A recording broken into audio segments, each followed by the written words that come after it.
tous, bienvenue pour cette édition dans la comète DevOps de Bruxelles. N'hésitez pas à utiliser le chat, je vois que c'est déjà bien parti. Si vous avez des questions à poser à Jonathan, surtout n'hésitez pas, on a de toute manière toujours un œil dessus. Et d'ailleurs, Jonathan, je te laisse du coup prendre le relais pour commencer cette petite présentation. Merci Ecclesia et bonsoir à tous. Alors, cette saison, on a décidé de vous parler de Docker. Donc, vite faire un rapide sommaire de ce qu'on va voir aujourd'hui. Je vais vous parler de qui je suis, comme ça vous savez pourquoi j'en parle.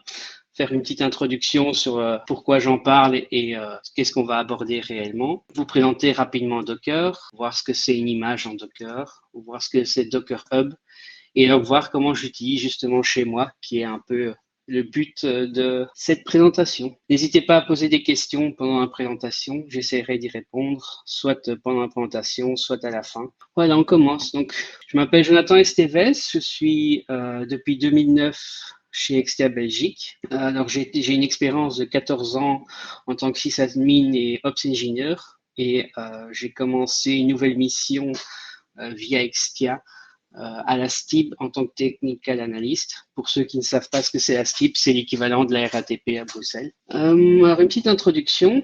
On a voulu un peu changer la façon dont on abordait nos comètes cette saison. Donc l'année passée, on avait un peu parlé des sujets qui nous tenaient à cœur. Cette année, on a décidé de parler d'un sujet en particulier, donc tout ce qui a trait à Docker. Alors, vous verrez, si vous êtes fidèle aux différentes comètes des DevOps en Belgique, on va aborder cette fois-ci une façon un peu light en disant voilà, qu'est-ce que Docker et comment on peut l'utiliser, par exemple, même à la maison. Donc, c'est la fin des vacances, donc pas trop prendre le travail au sérieux, mais quand même avoir une idée de ce que c'est. Et on a déjà d'autres projets de comètes autour de Docker en passant dans le cloud ou en parlant d'autres choses qui peuvent être liées. Donc, il y en a qui sont prévus d'ici normalement à la fin de l'année, donc restez fidèles. Et alors, le but de cette comète que je vais vous présenter aujourd'hui, en fait, quand on discutait pendant l'été de ce qu'on voulait réellement faire, j'étais justement en train de travailler sur ma domotique à la maison. Et je me suis dit, justement, comme ma domotique tourne entre autres en Docker, pourquoi pas en parler de cette façon-là, donc voir comment Docker peut être aussi utilisé à la maison dans un environnement complètement privé.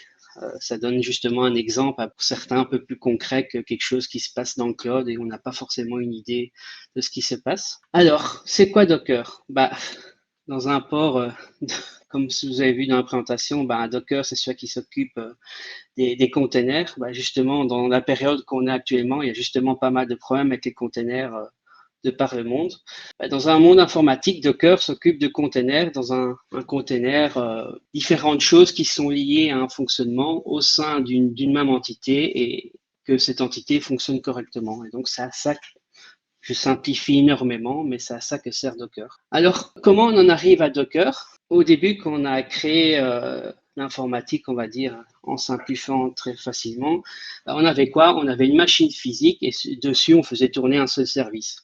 Ça, c'est quand ça marchait bien, quand on avait un certain nombre de ressources qui coûtaient très cher et qui prenaient la place d'une pièce. Donc, par la suite, l'informatique progressant, sur une même machine physique, on a pu faire tourner plusieurs services. Donc, c'était pas juste faire tourner un système de base de données ou une application ou autre. On pouvait tout mettre sur la même machine. Donc, au début de l'ère d'Internet, on avait des machines comme ça qui contenaient aussi bien la base de données que le site web, que les différents services qui pouvaient être liés. Alors, bien sûr, l'hardware a continué à progresser. On n'avait plus une seule machine et dessus un seul système d'exploitation, mais on se retrouvait avec des machines virtuelles. Donc, c'est-à-dire qu'on avait une machine physique et dessus, on pouvait avoir plusieurs Windows, plusieurs Linux ou tout autre système qui tournait en parallèle sans aucune interaction réelle entre eux. Bien sûr, vu que ça tourne toujours sur la même machine, il y a certaines sécurités et si la machine tombait en panne, c'était tout qui était en panne. Donc,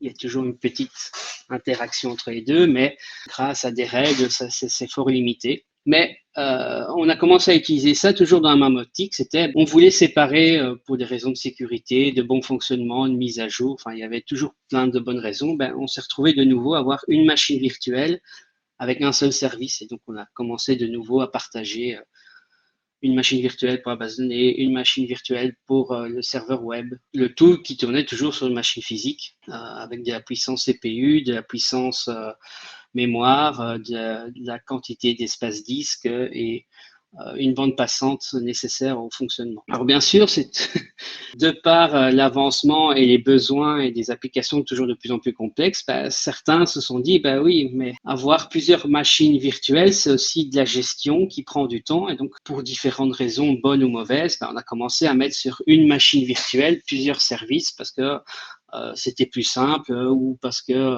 le système était fait que bah, c'était plus adéquat de le faire tourner sur une seule machine. On s'est retrouvé de nouveau avec les mêmes soucis, c'est que bah, il y avait des interactions entre ces différents applicatifs et pouvant aller jusqu'à un mauvais fonctionnement complet lors d'une mise à jour parce que quelque chose qui était soi-disant pas lié bah, était lié et venait à détruire un fonctionnement. Alors la solution, enfin une des solutions, parce qu'il n'y en a pas qu'une, ça a été de venir avec toujours une machine physique. Ça peut aussi fonctionner avec des machines virtuelles, mais je vous le conseille pas trop, à part dans un environnement de développement, parce qu'on perd un peu l'intérêt avec les nombres de surcouches. Donc l'intérêt ici, c'est d'avoir une machine physique et dessus avoir plusieurs containers. Alors c'est quoi un container? Ben, c'est par exemple au lieu d'avoir une machine virtuelle qui tourne et dessus avoir un service, bah, la machine virtuelle en elle-même, elle a besoin d'un certain nombre de composants pour fonctionner. Et donc, on peut voir dans cette présentation qui vient du site de Docker, on a bien sûr l'infrastructure qui est en gros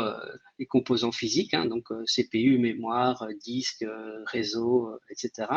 Dessus, on vient mettre le système d'exploitation. Donc, ça peut être un Windows, une distribution Linux ou tout autre système compatible. Dedans, on vient mettre une ou plusieurs applications. Et donc, les deux derniers points, donc le système d'exploitation et l'application, formaient une machine virtuelle. Le gros souci que vous voyez bien sur le dessin qui est devant nous, c'est que si vous avez le même système d'exploitation sur toutes les machines, par exemple un Windows serveur, un Linux, la même distribution, la même version, c'est que tous les fichiers sont dupliqués X fois sur votre machine physique. Donc, vous utilisez des ressources, soit disque, CPU, mémoire. Et donc, c'est un peu un gâchis de ressources, surtout que de nos jours, il y a besoin de faire des économies, entre autres, d'énergie. Et donc, c'est un peu bête de consommer des ressources pour rien, alors qu'on pourrait avoir un système bien mieux fini. Alors, on a mis en place via Docker, comme vous voyez sur le schéma à côté, qu'est-ce qu'on a? On a de nouveau notre machine physique, l'infrastructure. On a au-dessus un système d'exploitation qui est commun. En général, ça tourne avec quelque chose sous Unix ou Linux. Et dessus, on vient mettre la surcouche Docker, qui est ce qui va réellement faire le conteneur. Et donc ça, c'est vraiment une sorte d'applicatif qui va permettre la séparation de ce qui est commun de ce qui est propre à chaque conteneur. Et donc, par exemple, si dans votre application, vous avez besoin d'avoir un accès réseau, ça sera dans la partie operating system que l'accès réseau se fera réellement. Donc, il y aura les librairies, etc. Mais la couche Docker va permettre à ce que chaque application soit séparée les unes des autres.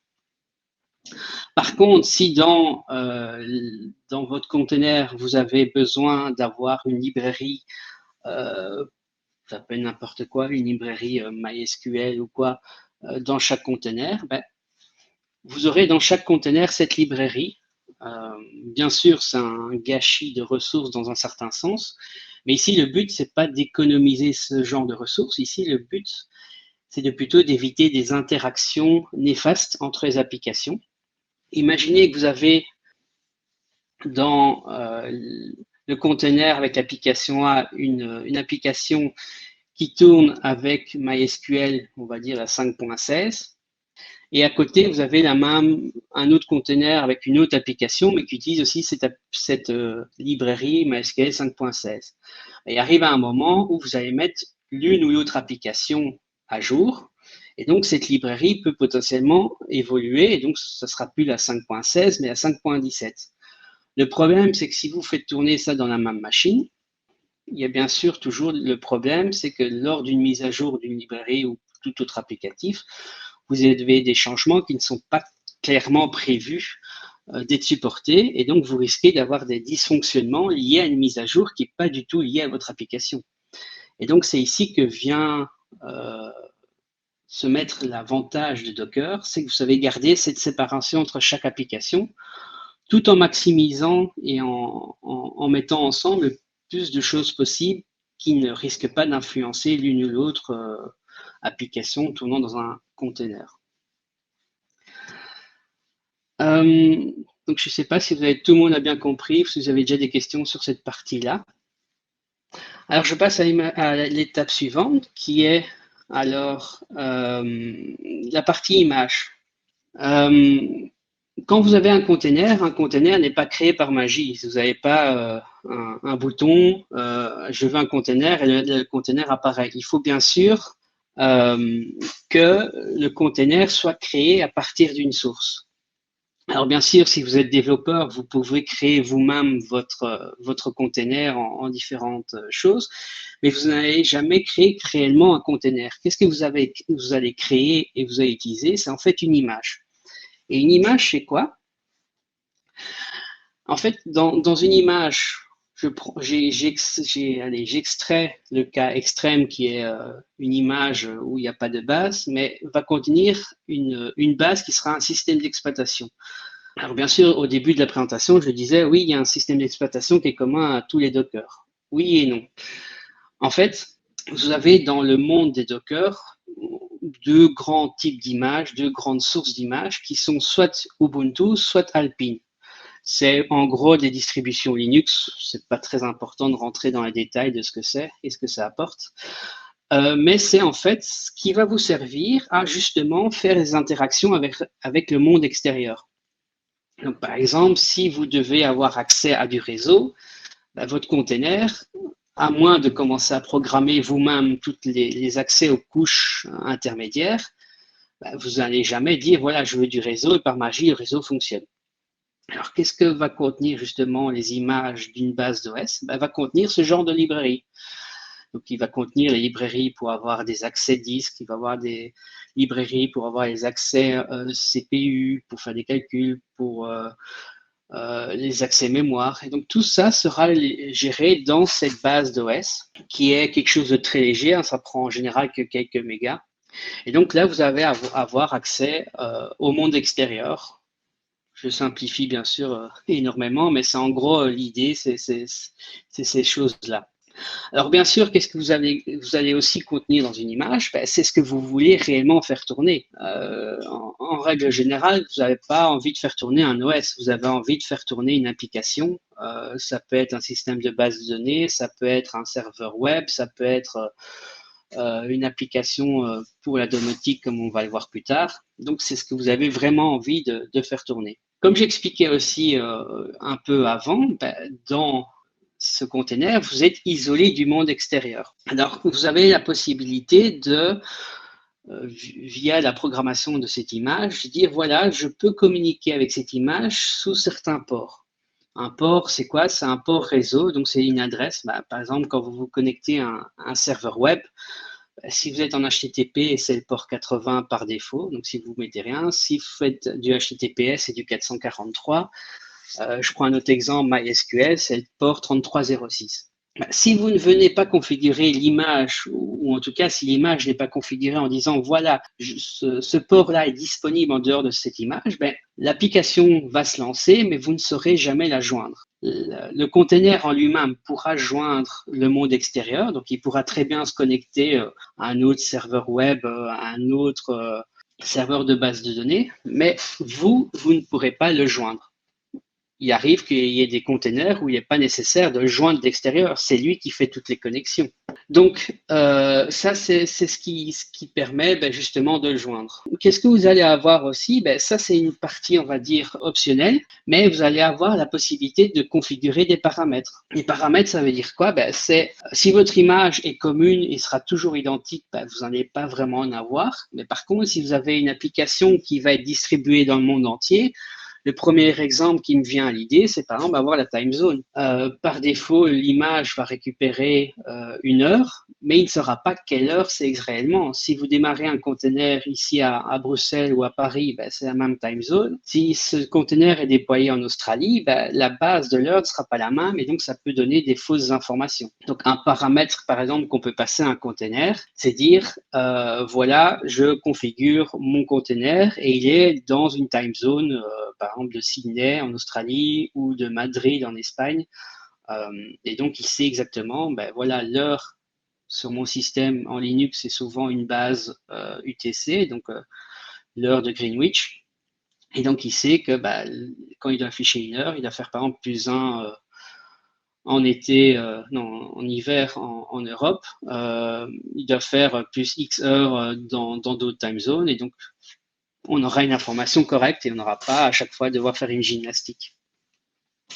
Alors, une chose qui est pas totalement fait lors de la création d'une image, mais qui est en général pensée à ce moment-là, ben, si vous avez par exemple un système qui doit sauvegarder des données ou qui doit lire des données, ben, si vous le mettez dans le container en lui-même, c'est très bien parce que le container va fonctionner, mais dès que vous allez mettre à jour votre container, donc remplacer une version par un autre, tout ce qui est dans ce container va être perdu.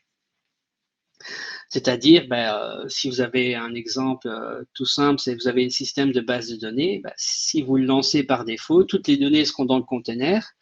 Vous voulez mettre à jour le container pour mettre une version plus récente de l'application, ben, vous allez perdre vos données parce que les données sont dans le container. Donc, un moyen d'arriver, il y en a d'autres aussi, mais un des moyens qui est possible pour régler ce souci-là, c'est de stocker les données dans un répertoire local sur le hôte ou dans un disque virtuel dans Docker relié au container.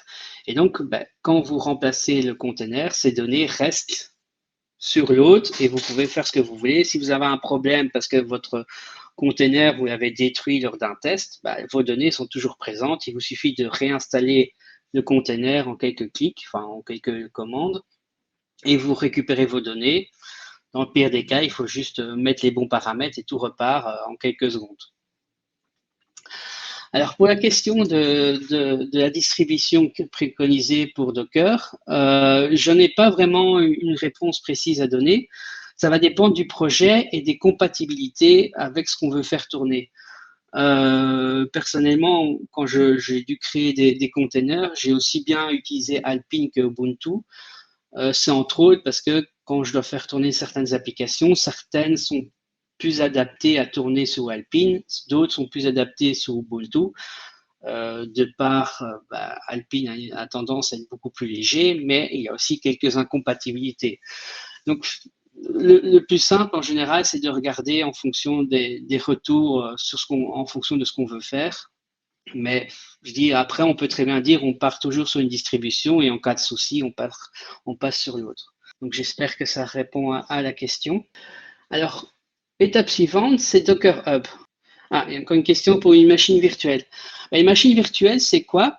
C'est, pour donner des grands noms qui existent dans le commerce, c'est par exemple KVM qui existait dans le temps, vous avez tout ce qui est VMware, vous avez Hyper-V. Donc, c'est des solutions, en fait, qui vont pouvoir vous permettre de, par exemple, vous avez une machine physique et dedans, vous allez pouvoir mettre plusieurs Windows les uns à côté des autres. Donc, normalement, par exemple, si on a un Windows Server, ben, on met un hyperviseur Hyper-V dessus et dans ce Windows, on va pouvoir avoir plusieurs serveurs Windows qui vont tourner en parallèle. La même chose avec VMware, c'est le même principe. Vous avez un système d'exploitation qui démarre, qui est l'hyperviseur en fait, et dedans vous allez avoir plusieurs machines.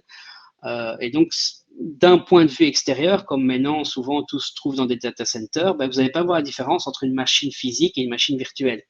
C'est-à-dire que ben, si vous avez accès qu'à une seule machine, à part si cette machine a un besoin d'avoir accès à une ressource physique. Donc, ce que j'entends par machine physique, c'est une clé USB pour un dongle ou quoi, et encore, c'est gérable. Pour vous, vous ne verrez pas la différence. Vous aurez une puissance CPU disponible, une quantité de mémoire disponible, de l'espace disque disponible, et donc, il n'y a pas vraiment de différence. Alors, pour la suite, Docker Hub. Comme je viens de vous expliquer, vous avez des images.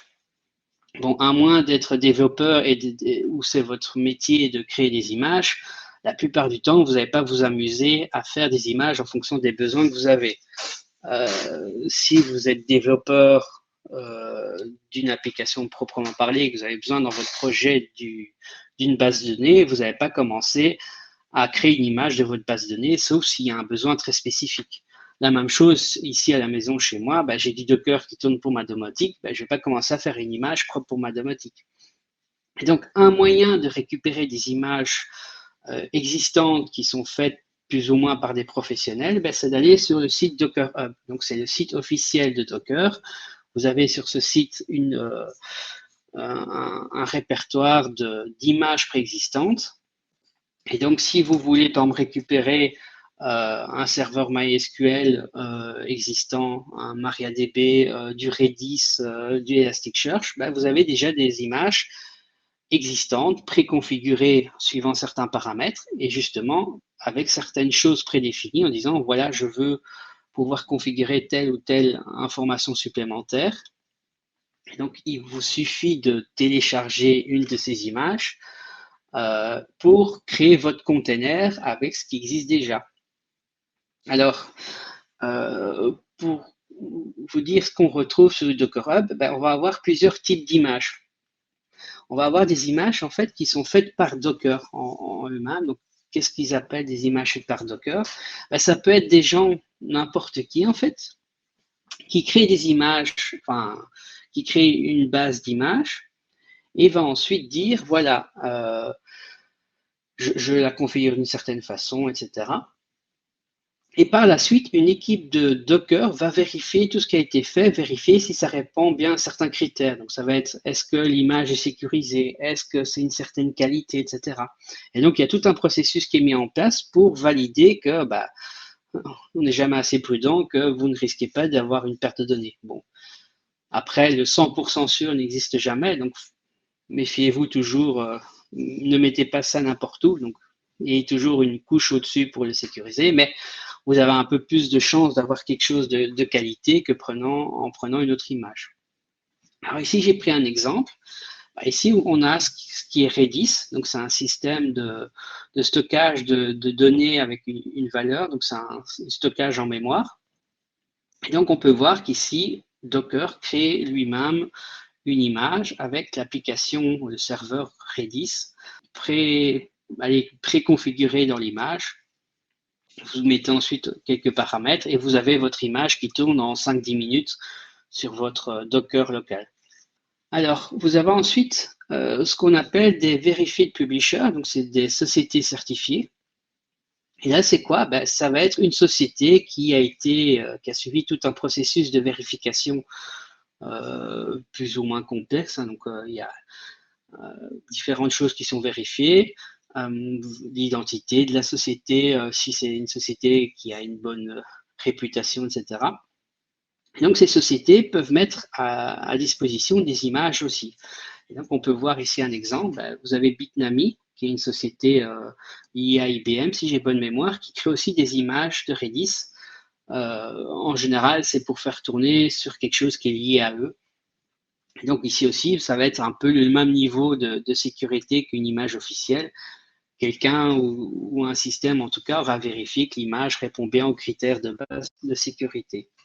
Ensuite, vous avez les sociétés en elles-mêmes. Prenons par exemple l'exemple ici de Redis Lab, donc qui est la société éditant Redis. Eux, ils vont aussi créer leur propre image. Donc ici, vous pouvez voir, on voit juste Redis Lab, Redis, il n'y a aucun badge, etc. Dans ce cas-là, comment on peut vérifier que c'est une société qui est sûre? Moi, en général, le fonctionnement que je mets en place, c'est je vais sur le site de la société qui édite l'application. Et chez eux, en général, on retrouve un lien d'une façon ou d'une autre pour récupérer une image officielle.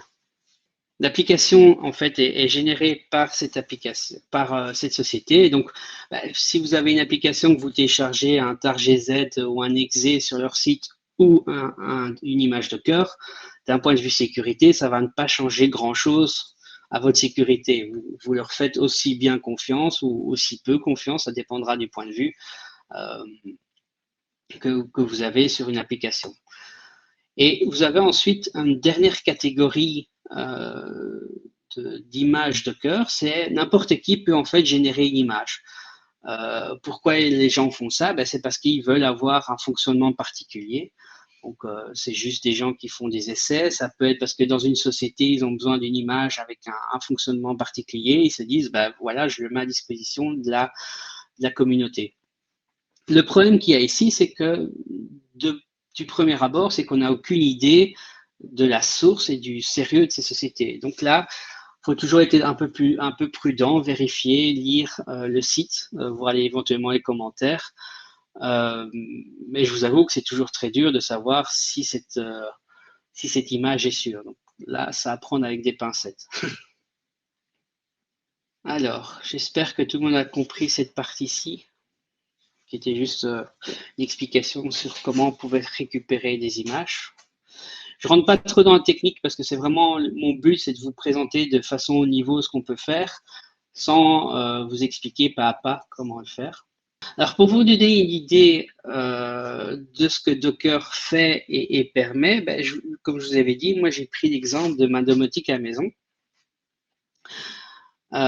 J'utilise au quotidien Docker. Donc, moi j'ai mon système de ventilation, parce que j'ai un appartement moderne qui doit être malheureusement ou heureusement ventilé de façon constante. Donc, il y a une extraction d'air et de l'air qui est récupéré dans l'appartement. J'ai toutes mes lumières, j'ai toutes mes prises, et j'ai même quelque chose qui est lié avec des avions. Vous allez me dire, qu'est-ce que ça a à voir avec Docker? Ça a à voir avec beaucoup de choses. Ici, vous voyez, je vais vous présenter en détail ce qui est fait, mais vous voyez en gros ce que j'ai chez moi. Donc, chez moi, j'ai quoi? J'ai un petit ordinateur, donc un Odroid C2. Donc, pour ceux qui connaissent, c'est un peu l'équivalent d'un Raspberry, avec certaines caractéristiques physiques qui permettent par exemple d'avoir un disque en eMMC et pas une carte SD par exemple. Simplement pour avoir une meilleure carte de données et donc pas quelque chose qui après un an vient à lâcher en pleine soirée. Et donc dessus, qu'est-ce que j'ai mis dessus? J'ai mis tout simplement la distribution commune en général, c'est lié à Debian, qui portent des noms différents, mais c'est en gros une base de Debian. Et dedans, j'ai du Docker. J'ai un Docker comme vous pouvez avoir sur une machine Linux plus puissante ou à la limite dans le cloud. Et dessus, je suis venu mettre différents containers liés à ma domotique.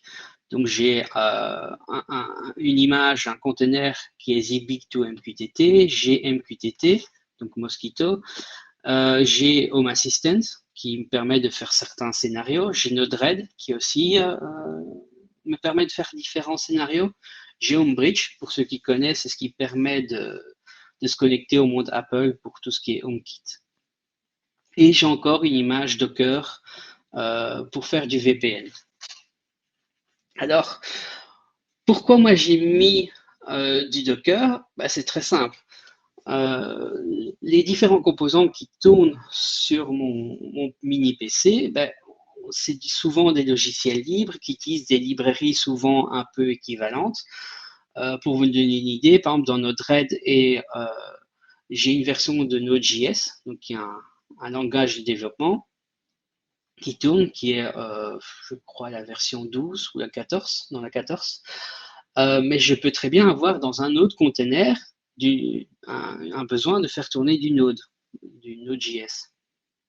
Et dans cet autre container, ce n'est pas la version 14 qui est nécessaire, c'est la version 12. Donc, une des possibilités, c'est bien sûr d'installer sur la même machine les différentes versions. Le problème qu'il y a, c'est qu'il faut bien vérifier que les redirections entre les versions fonctionnent correctement. C'est-à-dire que quand vous faites ça chez vous à la maison, vous faites ça souvent un soir quand vous êtes fatigué après une longue journée. Autant vous dire que votre domotique ne fonctionne plus et que vous avez des personnes à la maison qui ne sont pas très contents parce que la lumière ne s'allume plus ou les stores ne se ferment plus le soir. Et donc, moi, quand j'ai réinstallé complètement ma domotique, j'ai décidé de passer à Docker pour justement éviter tout ce genre de soucis, c'est-à-dire éviter des interactions malheureuses entre mes applications. justement permettre une mise à jour d'un côté ou d'un conteneur sans gêner l'autre conteneur. Mais aussi, un autre avantage qu'il y a à avoir Docker de cette façon-là, en tout cas à la maison, mais ça, c'est quelque chose qui est commun pour un monde professionnel, c'est que si un jour j'ai un petit souci, ça peut être je fais une fausse manipulation, mon conteneur est détruit ou même ma machine complète est détruite, je récupère un backup juste de mes données, je réinstalle le container. En moins d'une heure, tout est reparti parce que je reprends les mêmes versions de mon container. Je ne dois pas commencer à réinstaller tout, à faire 50 000 lignes de commande, à vérifier que les bonnes versions sont bien remises. Ici, ça se gère en quelques minutes. Tout fonctionne de nouveau. J'ai tout séparé. Alors, autre point qui est intéressant de passer par Docker, c'est bien sûr que par rapport à une machine virtuelle, c'est bien, mais si vous devez faire tourner, comme ici sur mon image, 6 machines virtuelles en parallèle, le petit ordinateur, il n'y a que 2 Go de RAM, il y a 4 petits CPU ARM. Si vous devez mettre des machines virtuelles, autant dire que vous en faites tourner peut-être 2 et déjà là, ça ne tourne plus. À la différence de Docker, c'est que je peux faire tourner mes 6 containers plus bien sûr l'image de base et tout va fonctionner sans aucun problème de ressources parce qu'il va prendre que ce qui est nécessaire au fonctionnement complet. Alors pour l'installation, en fait, comment ça se passe? J'installe d'abord, dans le cas qui nous est exemple ici, j'installe d'abord le système d'exploitation du petit PC. Donc, c'est genre un Raspbian ou ce genre de choses. Dessus, je viens simplement dire, voilà, apt-get install Docker. Je simplifie, mais ou container C ou CE ou etc. Ça dépend la version. Là, vous avez votre machine qui tourne avec du Docker. Ensuite, vous allez tout simplement taper une commande que vous retrouvez en général sur Docker Hub si vous récupérez une image là, en disant voilà, pour lancer tel container, lancer telle commande, et donc ça va dire, ça va être Docker lance telle image, mets-lui tel nom, fait le lien entre le port interne au container et le port sur la machine, fait un lien vers un répertoire, ce genre de choses. Dans l'exemple qu'il y a devant vous, vous faites ça 6 fois, 1 par container, et vous avez un fonctionnement complet de votre système. Après, bien sûr, il faudra encore passer par la configuration interne au container. Là, c'est juste les programmes qui tournent. Si vous avez un système de base de données qui est installé, vous avez juste la base de données avec un compte route en général qui est créé. Il vous faut encore à créer les autres comptes, créer les bases de données à la main. Donc ça, c'est toujours à vous de le faire. Alors, pour terminer sur cette partie-ci, bien sûr, Docker, on pourrait croire que c'est lié au monde Linux et qu'on est un peu isolé du monde extérieur. C'est vrai, mais on n'est pas totalement isolé du monde extérieur. C'est-à-dire que dans la configuration de mes images, je peux très bien dire, voilà, je lie un Docker à un dongle USB. Donc ici, Zigbee to MQTT. Donc si vous connaissez par exemple Philips Hue, les IKEA Tradfree, Akara, etc., ça tombe sur un protocole qui s'appelle Zigbee. Et vous avez la possibilité de le lier à un petit PC sous Linux avec un dongle USB. Et donc, vous pouvez bien sûr lier ce dongle USB à votre image Docker qui va se charger ensuite de gérer tout ce qu'il faut. La même chose pour Node-RED. Moi, mon système de ventilation fonctionne en mode bus. Donc, un mode bus, c'est quoi? C'est un protocole sériel, on va dire, qui permet d'envoyer des messages sous un bus. Et donc, vous envoyez simplement un petit message avec un format très particulier et ce qui est en face le reçoit, le traite et vous renvoie une réponse s'il y a une réponse nécessaire. Là aussi, vous avez besoin d'un dongle USB gérant le mode bus. Ce dongle USB est bien sûr lié à Node-RED ici dans le container afin de vous permettre de faire ce que vous avez besoin de faire. Moi, par exemple, j'ai dit, voilà, quand j'ai trop de CO2, et justement en période où on parle beaucoup de CO2, moi, quand j'ai trop de CO2 dans mon appartement, le petit container Node-RED tourne, il dit, voilà, au-dessus d'un certain niveau, tu mets la ventilation à telle vitesse, et il envoie ça ensuite via Modbus, via ce dongle USB sur la ventilation qui change la vitesse. et inversement, quand ça redescend, il change de nouveau la vitesse. Alors, je vous avais parlé d'avion dans le début de ma présentation. En fait, sur mon petit PC, j'ai une antenne qui est aussi en USB et qui me permet en fait de capter la position des avions. Donc, beaucoup de gens connaissent probablement Flyradar 24. C'est en fait un site qui affiche la position des avions plus ou moins en temps réel. Il y a un petit décalage avec le temps de traitement. En fait, moi, via mon petit PC, j'ai un petit dongle USB aussi qui récupère et qui capte, vu que j'habite justement pas loin d'un aéroport, les données envoyées par les avions. Et grâce à un conteneur supplémentaire, donc j'ai 7 conteneurs, même plus pour être précis, mais je simplifie, envoie les données à Flyradar. Et le jour où je veux couper ou séparer mes machines, j'ai juste à prendre le conteneur qui fait tourner Flyradar 24 et je mets autre part. Alors pour la question, pour savoir s'il y a une possibilité de virtualiser dongle USB, là, on va dire que ça sort du cadre de Docker parce que vous avez certaines solutions qui permettent de faire du serial to network, par exemple. Et en fait, là, ça va dépendre de ce que cette solution physique va permettre. Ou si vous avez une application qui virtualise ces dongles, va dépendre de ce que cette application permet. Donc, d'un point de vue purement théorique, tout est compatible si et seulement si quelque chose existe qui est compatible, par exemple avec Linux. Il faut bien sûr que l'application qui permet de virtualiser à distance soit compatible Linux. Vous avez certains systèmes qui sont malheureusement compatibles que Windows. Donc, c'est pas aussi simple de répondre à ça, à la question. Mais en général, une autre solution qui existe, c'est en fonction du protocole, c'est d'avoir un second hôte déporté. Vous avez un second Docker, par exemple, et lui, en fonction de ce que permet l'application, de le faire. C'est un peu compliqué de répondre, mais c'est en gros l'idée. Voilà, on est arrivé à la fin de la présentation. Donc, je ne sais pas si vous avez encore des questions, si vous voulez qu'on éclaircisse quelque chose supplémentaire. Comme je vous l'ai dit, c'était une présentation un peu light pour ce début de saison. Mais bon, on arrive à l'hiver. Pourquoi parler et être trop sérieux aussi? Alors, pour répondre à la question du container Tomcat, oui, bien sûr, il y a toujours possibilité de sauvegarder le container.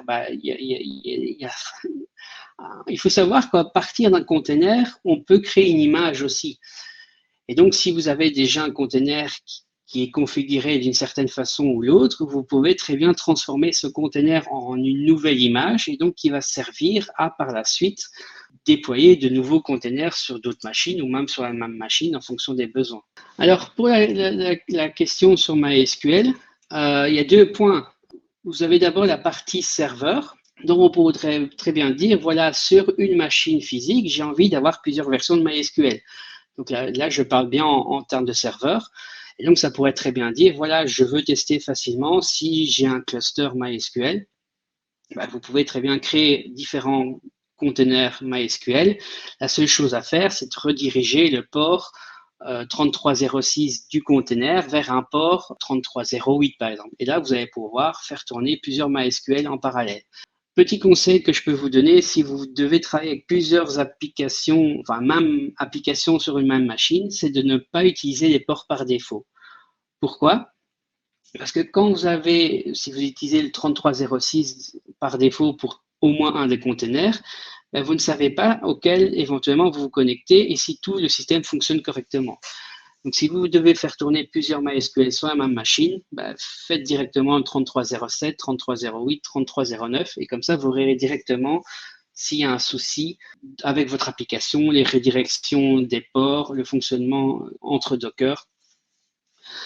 Pour la deuxième partie, concernant le côté client, on va dire, quand vous vous connectez à un serveur MySQL, vous avez besoin d'une librairie. À moins de refaire la roue, en général, qu'importe le langage, vous utilisez une librairie. Ces librairies ont en général une version. Donc, si vous utilisez Node.js, vous allez avoir différentes librairies qui supportent MySQL. Et cette librairie, si vous en prenez une, il y aura différentes versions. Si vous déployez plusieurs applications qui utilisent la même librairie, Bah, vous avez, dans certains cas, enfin Node.js c'est peut-être un mauvais exemple, mais dans d'autres langages, vous avez peut-être le souci que une application aura été testée et fonctionnera avec une version 1, tandis que d'autres applications fonctionneront avec une version 2. Et donc, c'est là que Docker vient prendre tout son avantage, c'est que vous n'allez plus avoir la librairie qui sera commune à toutes vos applications, mais une librairie qui sera mise dans chaque container pour chaque application. Donc, virtuellement, vous aurez plusieurs fois la même librairie, mais ça vous évitera des problèmes entre applications, qui est un peu le but de Docker, c'est de séparer clairement chaque application et de garder ce qui est propre à son fonctionnement. Alors, concernant la question de la documentation, j'ai pas vraiment quelque chose à dire comme ça. Je vous avoue que moi, en général, je pars des sites officiels et puis en fonction des questions que j'ai, je tape dans Google ou je vais sur Pure Eyesight, par exemple. Mais vous avez aussi d'autres sites genre Open Classroom, etc., qui sont des bonnes sources. Mais non, ça dépend de votre niveau et de ce que vous voulez faire. Parce que bien sûr, dans Docker, vous avez la base qui est simplement de lancer un container, mais après, en fonction de si vous voulez faire quelque chose de plus important, ben, c'est plus délicat. Donc là, j'ai malheureusement pas quelque chose à fournir directement.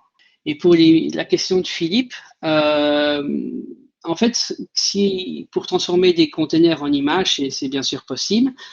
Mais pour faire un bloc de container, pour créer une image avec un ensemble de containers interconnectés, ben en fait, c'est là que va rentrer des solutions genre Docker Compose. Donc, si vous avez différents containers qui fonctionnent ensemble, ben là, vous vous en créez des images qui doivent être déployées sur d'autres machines et vous utilisez dans un Docker Compose, ça, je n'ai pas vraiment parlé parce que ça devient compliqué, mais en fait, un Docker Compose, ça va être des différentes lignes dans un fichier de configuration en disant, voilà, je veux tel container, donc avec telle application, je lui donne telle configuration, et tous ceux-là vont se retrouver dans un groupe, parce que vous pouvez créer des groupes aussi au niveau réseau, par exemple, et donc c'est la solution qui est préconisée, c'est de faire un Docker Compose si on fait une solution simple. Après, il y aura bien sûr des solutions un peu plus évoluées en fonction des besoins, soit via des solutions cloud, soit avec Kubernetes, ou même avec les nouvelles possibilités de Docker, je ne me souviens plus du nom comme ça, mais vous avez aussi la possibilité d'avoir des gestions de ce genre-là. Alors pour la question concernant Docker et le partage de ressources, bien sûr, ça, soit vous avez des petits environnements et donc là, vous avez un risque de problèmes de performance. Et ça, c'est quand vous faites des environnements de développement ou des choses à la maison. Une fois que vous commencez à avoir un monde industrialisé, vous allez rentrer dans des systèmes où vous allez passer via genre Kubernetes, c'est le plus connu, mais il y en a bien d'autres, qui eux vont se charger justement de gérer les performances entre containers, gérer les ressources.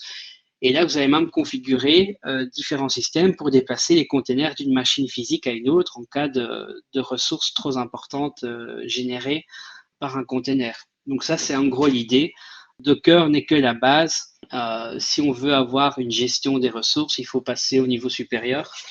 Mais ça, je vous propose de revenir à un meet-up qui est prévu, je crois, d'ici la fin d'année, où un de mes collègues va justement parler de ce genre de choses de façon plus concrète et plus précise. Effectivement, Jonathan, je pense qu'il n'y a plus de questions. Du coup, on va clôturer ce meet-up. Merci beaucoup, Jonathan, pour ta présentation très, très instructive. Je pense que beaucoup de personnes cherchaient encore beaucoup de réponses. Effectivement, comme vous l'a dit Jonathan, n'hésitez pas à rester connectés, que ce soit sur meetup.com pour ceux qui ne sont pas de chez Extia et ceux qui sont de chez Extia, bien entendu, sur Bamos pour les prochains meet-up DevOps. Merci à tous d'être venus. Merci.